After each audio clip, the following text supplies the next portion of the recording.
السلام عليكم ورحمة الله وبركاته. أهلا بكم في كورس بيت الصيدلي، أو بمعنى تاني كورس تأسيس في الصيدلية من الصفر إلى القمة معانا إن شاء الله. في البداية ممكن حد يسألني يقول لي أنت عامل الكورس ده ليه؟ الكورس ده عامله ببساطة شديدة لأن في ناس كتير متخرجين وتايهين في الصيدلية، في ناس طلبة وحابين يستفادوا، وبالتالي حاجة زي كده هتكون مفيدة جدا جدا بالنسبة لهم.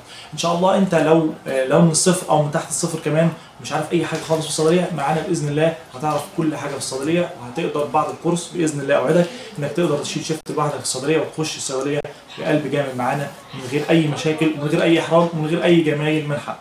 طيب في الكورس ان شاء الله هنقدم فيه ايه؟ هنقدم فيه عباره عن 35 فيديو معانا متصلين، او عاملينها في نظام حلقات كده متصله، 35 حلقه ان شاء الله لمده تقريبا 35 وممكن اكتر شويه. برضه الكورس هيكون عباره عن ايه؟ عباره عن فيديوهات زي ما قلنا، عباره عن PDF في الادويه ان شاء الله، وهنزل لكم الصور في نهايه الكورس.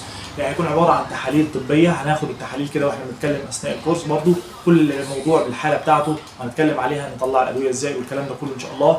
هنتكلم عن حالات الاودوسي المشهوره واللي بتيجي في الصيدليه واللي بتحصل مواقف محرجه جدا، واللي حصلت معايا في بدايه الشغل الخاص او بدايه التدريب بمعنى اصح. برضو هنتناول حاجات كتير في الصيدليه ان شاء الله، هعرفك عليها باذن الله اثناء الكورس. الكورس هيكون عباره عن فيديوهات زي ما قلت لحضرتك، ولو حضرتك هتشترك معايا كل المطلوب من حضرتك اولا بتدفع الاشتراك بتاع الكورس، ثانيا حضرتك لازم يكون عندك واي فاي لان المساحه تكون كبيره شويه معايا، ومده الفيديو قد تصل الى ساعه او اكتر كمان ان شاء الله معانا باذن الله. زي ما قلت لحضرتك الكورس هيبقى بس هيكون معاك مدى الحياه، وهيكون في جروب كمان على الواتس لاي اسئله، لاي مشاكل، لاي حاجات نتناقش فيها مع بعض، هننزل عليها روشتات باذن الله.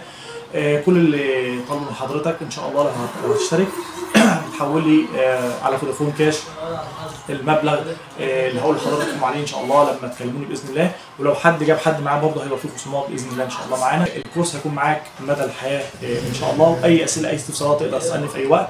وبرضه في حته حاجه اقولها لحضراتكم، لو هتخش وتشترك معايا وحسيت نفسك ما فهمتش في نهايه الكورس او في نص الكورس، تقدر تاخد فلوسك بدون اي مشاكل، لان الغرض من الكورس في البدايه والنهايه برضه الغرض منه هو ان حضرتك تطلع مستفيد، انا الكسبان كتير جدا، وساعتها هكون مبسوط. مش الغرض الاستفاده الماديه فقط، لا، لازم تكون استفاده علميه معانا. والحياه العمليه في الصيدليه مختلفه تماما عن الحياه الدراسيه، اختلاف تام. النظام في الشرح هيبقى عامل ازاي؟ هيبقى نظام عملي اكتر من نظري، بمعنى انا هشرح لك هقول لك الميكانيزم بتاع الدواء كذا، استخدامه كذا، حاجات كذا، بس انا عاوز دلوقتي افهمك الحاجه العمليه هي المطلوبه مني، مش الحاجه الدراسيه. الدراسه انت اخذتها وعارفها اكيد او لسه هتاخدها، مفيش مشكله، لكن انا ببسط لك المعلومه واديها لك كده حاجه بسيطه معايا بحيث تفهم انا بقول لك ايه بالظبط، بدون دخول في تفاصيل نقعد نلف وندور، لا، هيبقى حاجه دايركت ان شاء الله هتفهمها معانا باذن الله. وتقدر تخش عندي على القناه بتاعه بيت الصيدلي ان شاء الله، هسيب لكم اللينك برضو. نزلت كميه فيديوهات قبل كده برضو شرح حاجات بسيطه للناس تفهمها، تقدر تخش وتشوف برضو. لو انت استفدت تقدر تتواصل معايا ان شاء الله على الرقم اللي هسيبه لحضراتكم.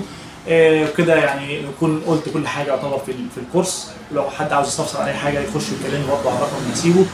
وعلى فكره احنا بدانا الكورس فعلا ونزلنا 3 حلقات منه، الحلقه الرابعه هتنزل النهارده ان شاء الله. اتكلمنا عن البيبتيك ألسر دراجز، الادويه الخاصه بالمعده، وازاي نطلع الدواء، وازاي الحاجات دي كلها. ولو حد عنده جرثومه المعده نديله ايه، لو حد معدته تعبانه برضه هنديله ايه. في الحالات اللي عندي كلها اتكلمنا عليها. اتكلمنا كمان عن الاناليسكس، الحاجات بقى اللي بتحصل في الصيدليه والكوارث اللي بتحصل في الصيدليه اتكلمنا عليها برضه.